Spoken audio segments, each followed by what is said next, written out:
All right, ladies and gentlemen, we are live. So this is the Baroque period. So despite the computer's best efforts, we managed to get things together. And to start off with, let's look at what are important characteristics of the Baroque. So this came around as a time when hopefully you've heard of this guy named Martin Luther, and he was involved in the Reformation, which basically is saying these are problems that the Catholic Church has to have, and the Catholic Church should fix them.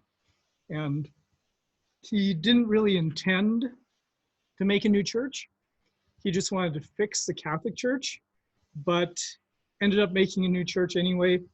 And the Catholics got together in northern Italy and said, what can we do to counteract this Luther guy? And one of the things is you know what, this art that we have, it's really kind of highbrow stuff. You know, the whole Michelangelo, Raphael. We need to have art that the common person will like. Because if they like the art in our church, you know, they may be stupid schmooze, but at least they'll come to our church because the art is really cool. And so they began to promote this idea of making art that will appeal to the people. And so the Baroque started in the Catholic regions, and it kind of worked its way north, sort of similar to the way the Renaissance did. We didn't have time to talk about too much about the Northern Renaissance, but the Baroque actually lasted quite a while. And as it moved, it changed, and it eventually made it into the Protestant areas as well.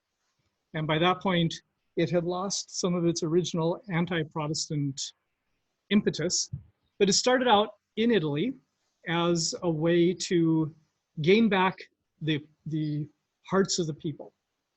So another thing is that you have bright colors. If you're going to appeal to the people, you have these bright colors, and you have big contrast between light and shadow.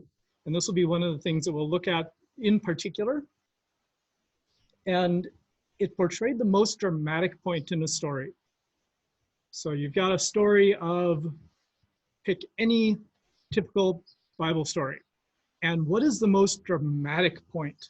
What is the thing, you know, if they're going to do the story of Christ's birth, you know, they'll show an angel flattening the shepherds with fear, that kind of thing. Okay. Overlapping, interacting figures without defined planes. If you look at the Renaissance art, you'll often have the people standing, okay, here's Jesus, and then here's the three disciples behind him. Think of the Last Supper where they're all lined up at a table, or where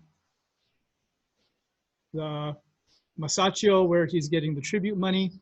You have distinct planes. These guys are in this plane, those three are behind them. In the Baroque, you have more overlapping, more natural, just a clump of people. And one thing that I would add, this is a giveaway. Not all Baroque has it, but if it does, you know it's Baroque, that there will be lots of clothes flowing and flapping around, but not always being worn by the person. Just sort of this dramatic effect that this person happens to be wearing 18 yards of cloth that is flapping halfway across the room. If you see that, it's definitely Baroque. So our first important Baroque person, and we're getting to the point now where almost always we refer to these painters by their last name, but not quite. So I've underlined what we call these people, and this guy's last name was actually Merisi. So his friends would have called him Michelangelo, and his last name was Merisi, but he was from this place called Caravaggio.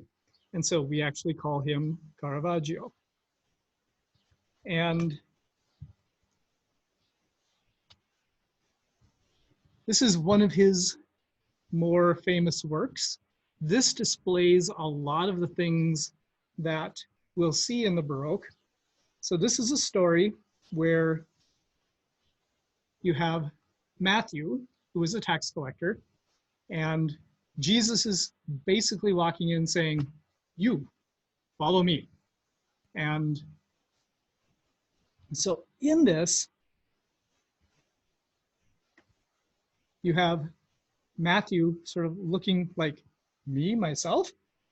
I'm not entirely sure about this. So this one is Jesus. And just a couple of compositional things that the artist did is that here you have, still people getting in here. So you have Jesus and Peter dressed in robes. You have these people all dressed in modern clothes. Okay, modern being if you're from 1600. So these guys here are all dressed in modern clothes. Jesus and Peter are dressed in what a person from 1600 would think of Bible times clothing. And here you have Matthew looking right down this ray of light past Jesus, and he's kind of like, what, me? There's no way, I don't belong to that type of people that would go around following a religious figure. And instantly Matthew says, nope, I will go ahead and go. So a couple of things here to notice. If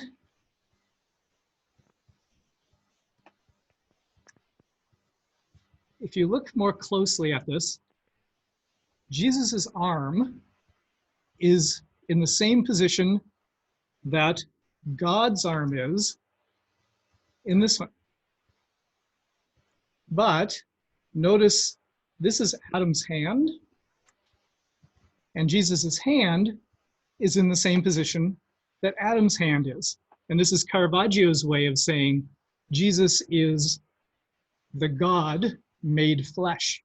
And so this is a very interesting reference to a painting that would have been well known to the people in Rome, as it is to people today.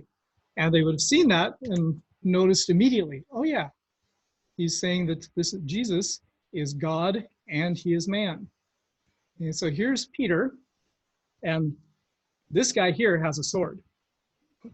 He's reaching back for it, and Peter is saying, no, no, don't worry, this will all be fine. And it's kind of hard to tell on the PowerPoint, but Jesus's feet, he's actually turned around, he's twisted, because his feet are already getting ready to leave out of the room. He basically walks in, points at Matthew and says, yeah, you're coming with me and I know you're doing it. And so he's ready to go out of the room. So a couple of things that we see in this. Okay, one of which is something called cellar lighting.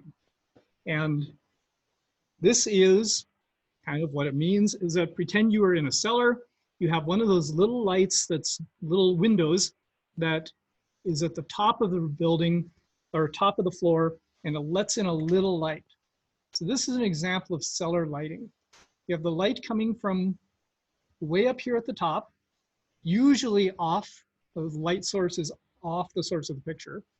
And Caravaggio is using it to illuminate Matthew's face here. It's going over the top of Jesus. It's like a spotlight, but it's a natural occurrence. If you were in a cellar where he's doing his dealing and making his money, you would then have a light coming across like this. This is one of the words, a strong directional light coming in from the side, very often from the top and the side. And related to this is something called chiaroscuro. And yeah, the Italians among us can correct me on all these. And it basically means a light dark. And this is a really common feature in a lot of Baroque work.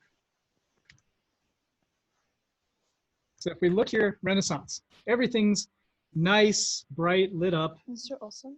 Yep. Sorry, what was the word again? So we'll go back there, but chiaroscuro. Yeah. Thank you. And Gwyn will correct me. So this is all bright, it's light. Okay. Quite a difference now in the Baroque.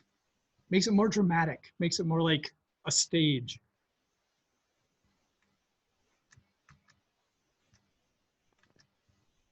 Here's another one by Caravaggio.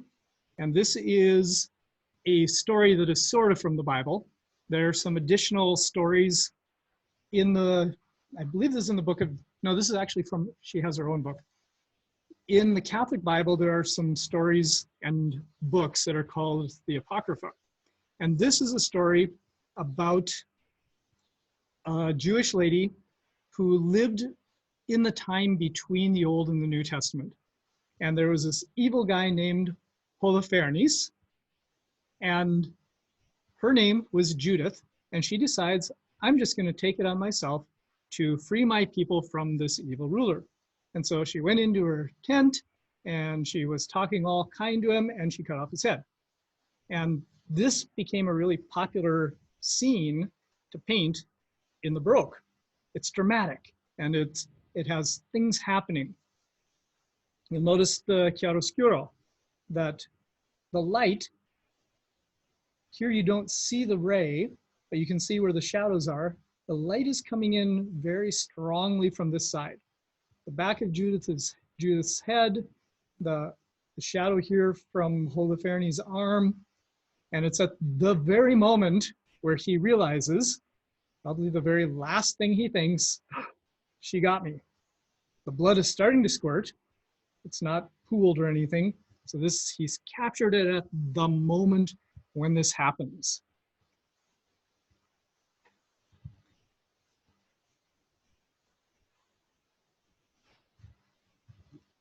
And here's another famous one. Now, mind you, I'll do a little to remind you of how this works.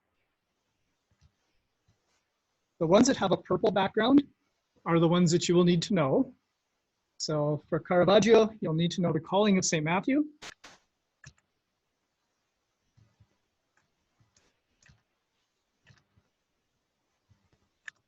And the conversion of St. Paul on the road to Damascus.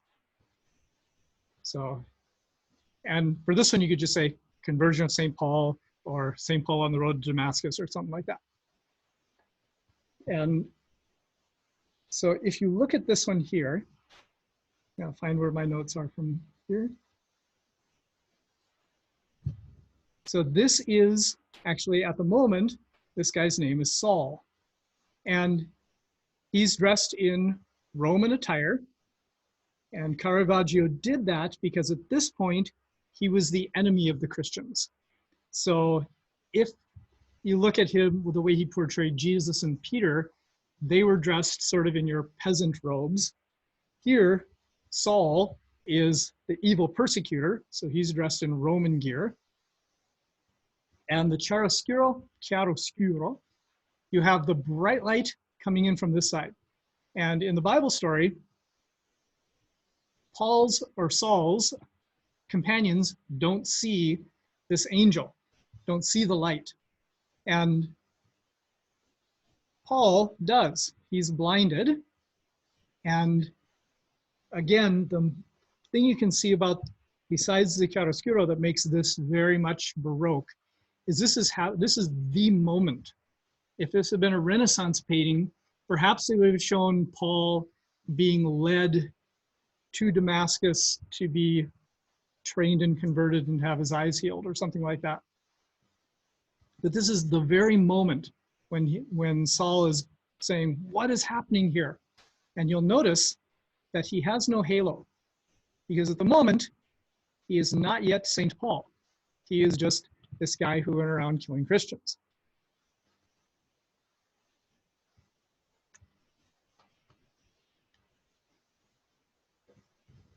This is one that's in the Louvre, so you should get a chance to take a peek at it in a couple of years when you guys head there, at least from the class trip if you haven't been there already. So the death of the Virgin. And in, I believe it's in June, I'm not entirely sure, some states in Germany celebrate a holiday where the Ascension of Mary. Well, according to the Catholic Church, they didn't make it official doctrine that Mary ascended to heaven without dying until the 1800s. So in the 1600s, it was still an okay topic to show Mary having died.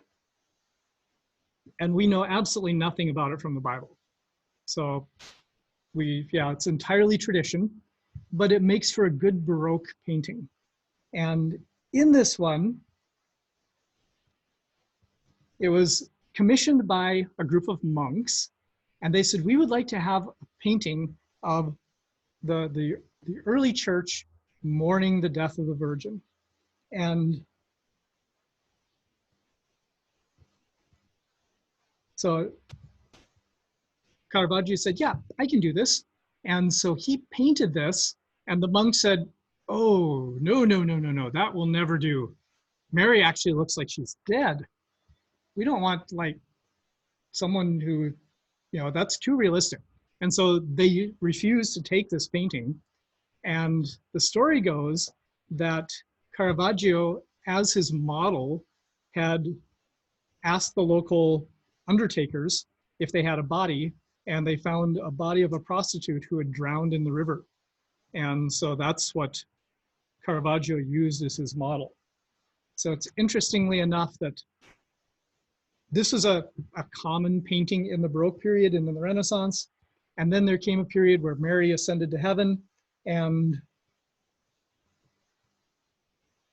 since 1997, however, the Catholic Church has said that, no, actually, Mary did die, so you can show this painting again.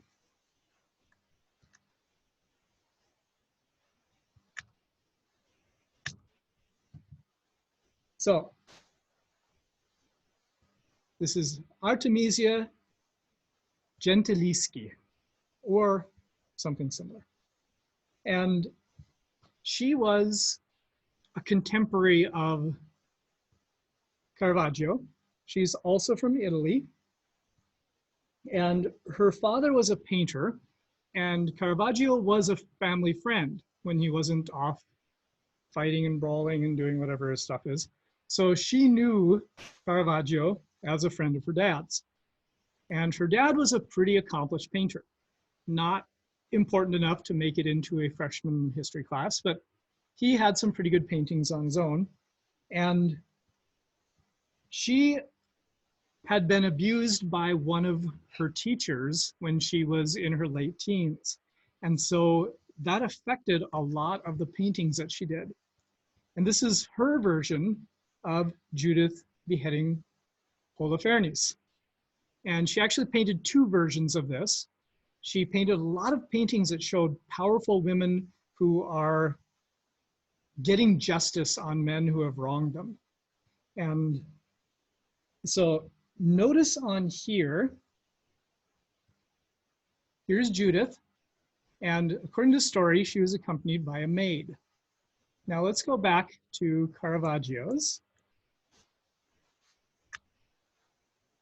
And Judith is like sort of standing back going, well, yeah, we'll just slice here.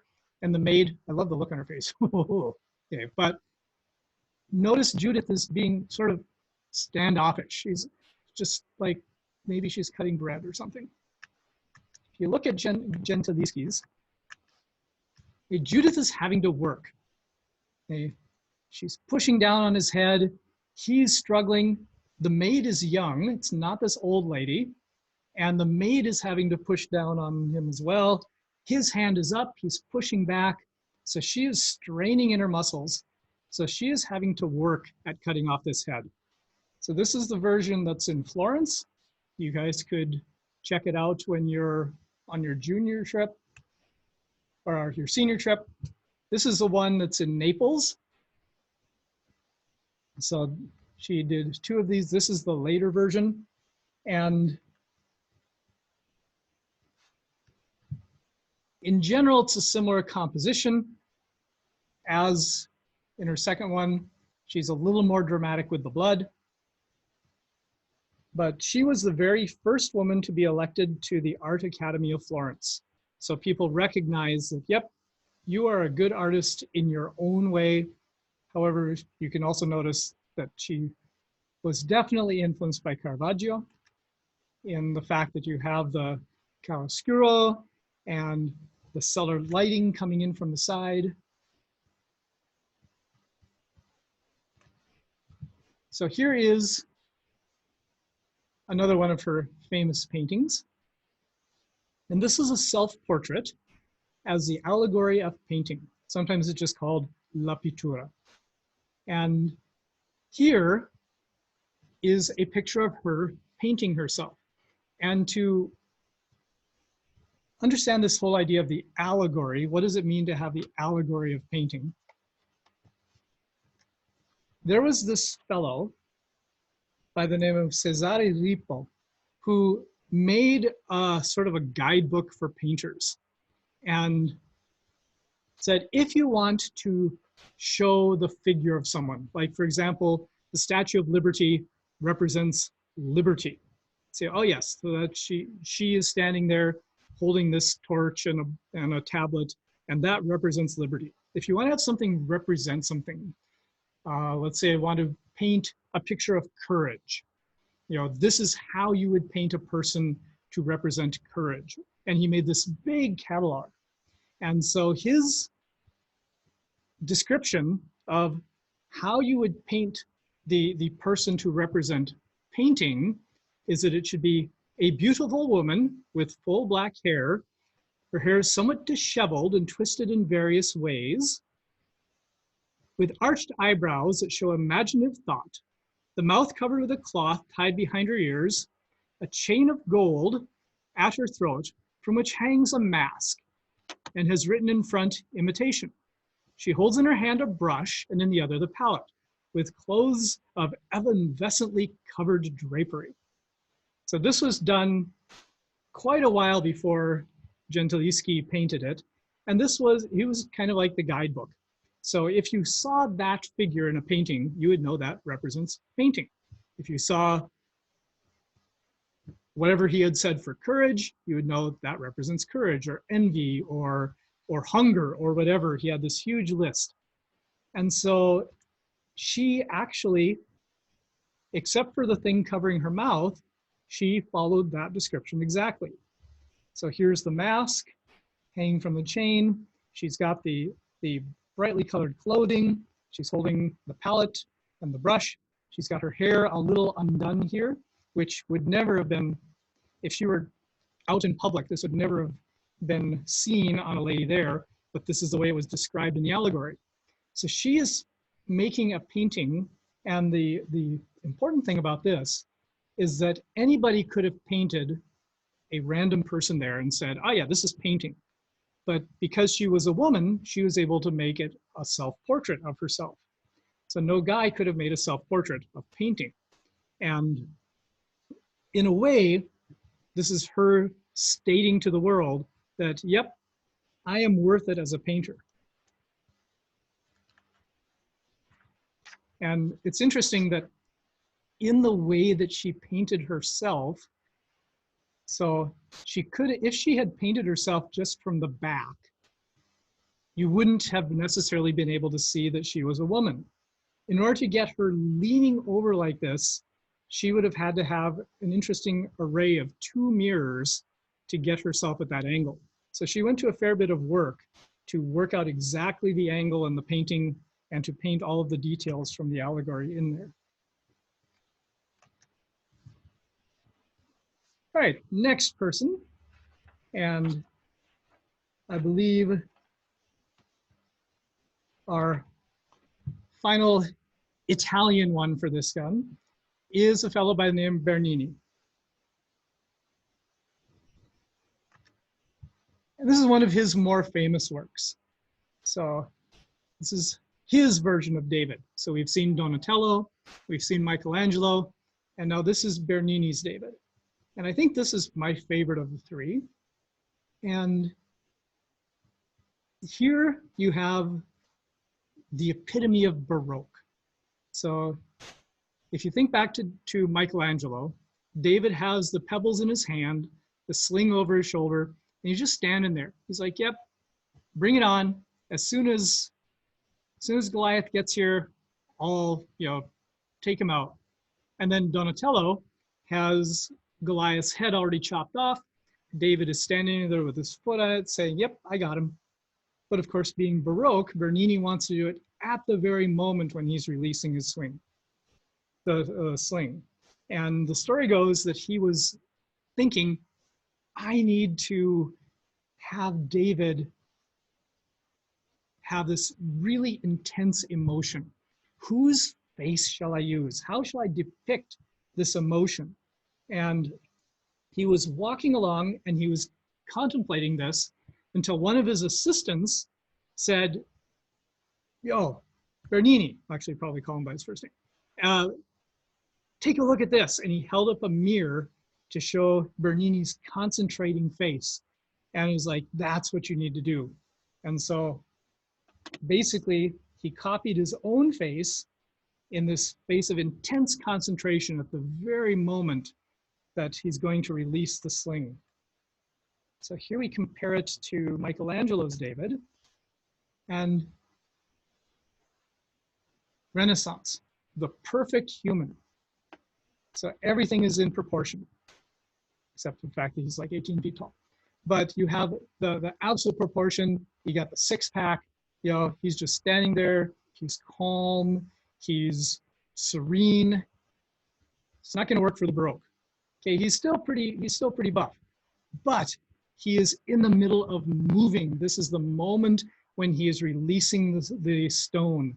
This is the climax of the action.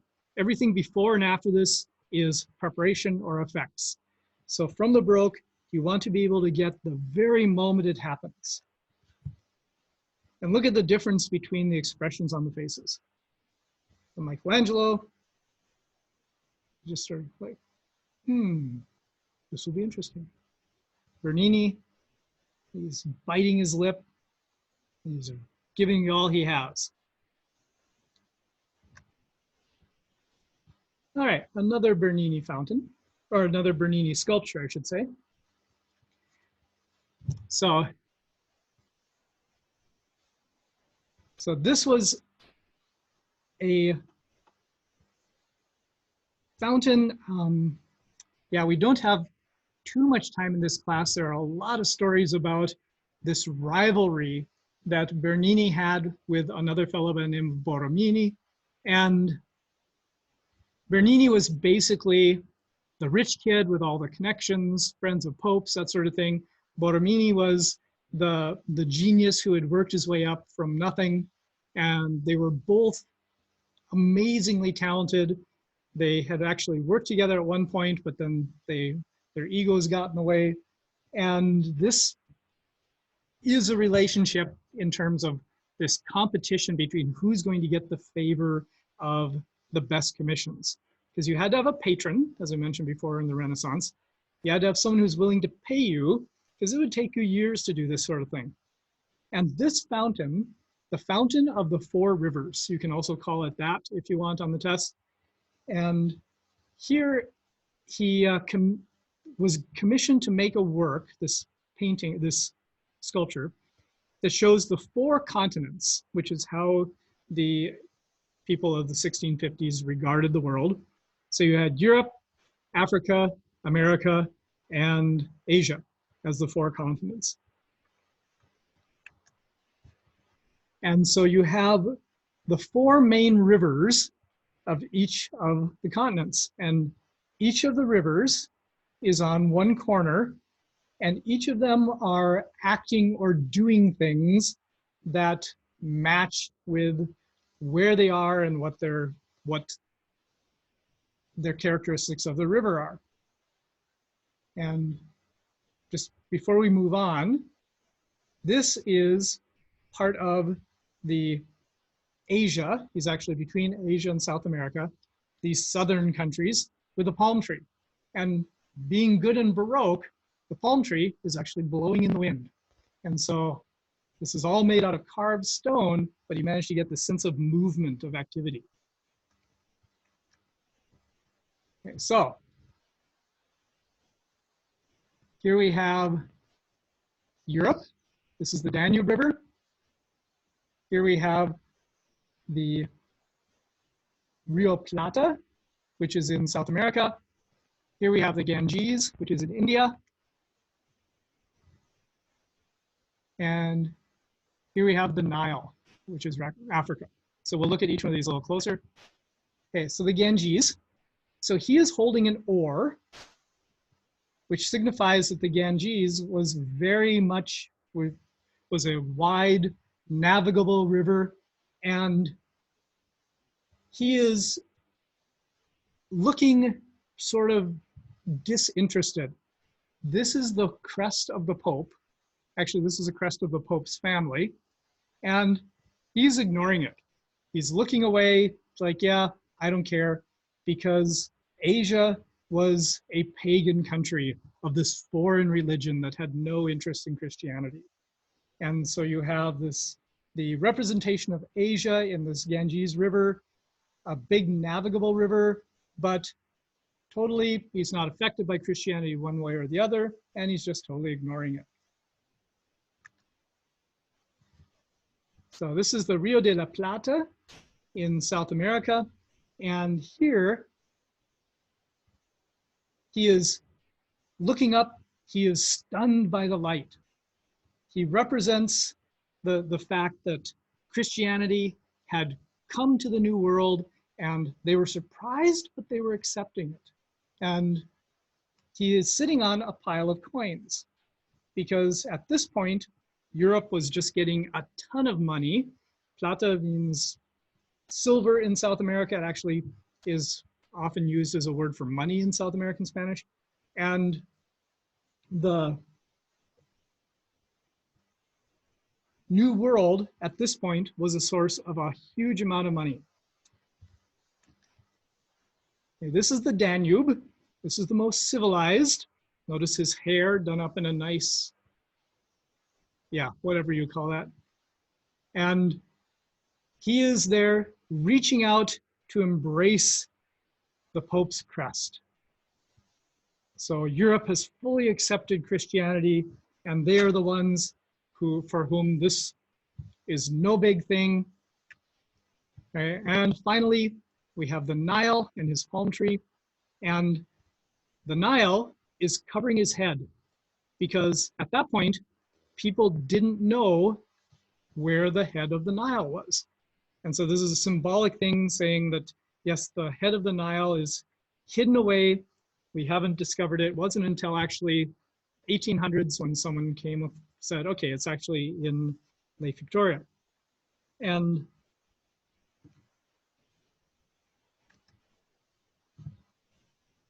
so right near here, this is a church that was in your book, but there's a better story behind it than what your book said.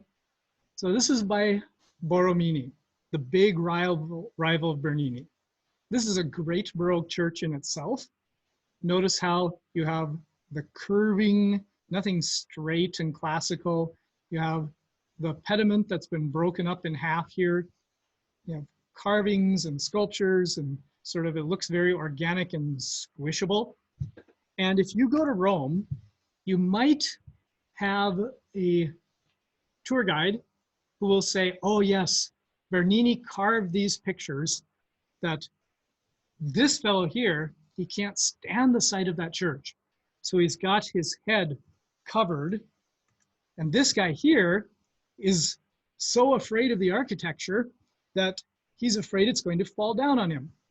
And you know, you could look at it and say, yeah, this guy is actually looking at Borromini's church, and it sure looks like that could happen, until you realize that the fountain was actually made a few years before the church.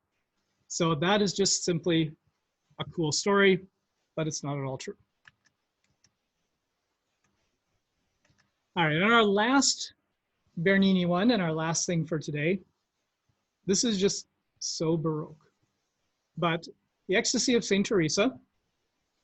Saint Teresa had a story where she had a dream that this angel came along and pierced her heart with a glowing arrow, and it awakened this great love for her. And so Bernini was commissioned by these incredibly wealthy order of monks to decorate their chapel. And so notice all the Baroque features. especially the broken pediment up here. You have the frilliness. You have these little characters. We call them putti. They are not cupids. So they are just representative of the Baroque almost. If you see putti, puto is the singular because they're always guys, and they are very Baroque. Over here, you have important people. These are representatives of the wealthy patrons that he had, and they are watching this scene where Saint Teresa here is being pierced by the angel. And you'll notice light coming in up here. This is actually because there's a natural window right there. And so when the sun shines, the light comes down these golden rays and illuminates the statue, which isn't actually firmly placed on the ground. So it looks like Saint Teresa has been lifted up and is floating on the clouds while the angel then prepares to pierce her heart. And these guys are like, wow, what's going on here? Notice the Baroqueness. You have the curtain coming down and curling and billowing, not just some sort of flat thing. You've got to add texture to it. And so I'm not sure if anyone of you, how culturally attuned you are to pop culture from the 70s, but these guys here really remind me of something else. So yeah, I do kind of wonder if that was the inspiration. Okay, so tomorrow we'll pick up again, moving on toward France, a guy named Claude and a guy named Poussin. And the French people can correct me on that. All right, so tune in tomorrow and we will continue.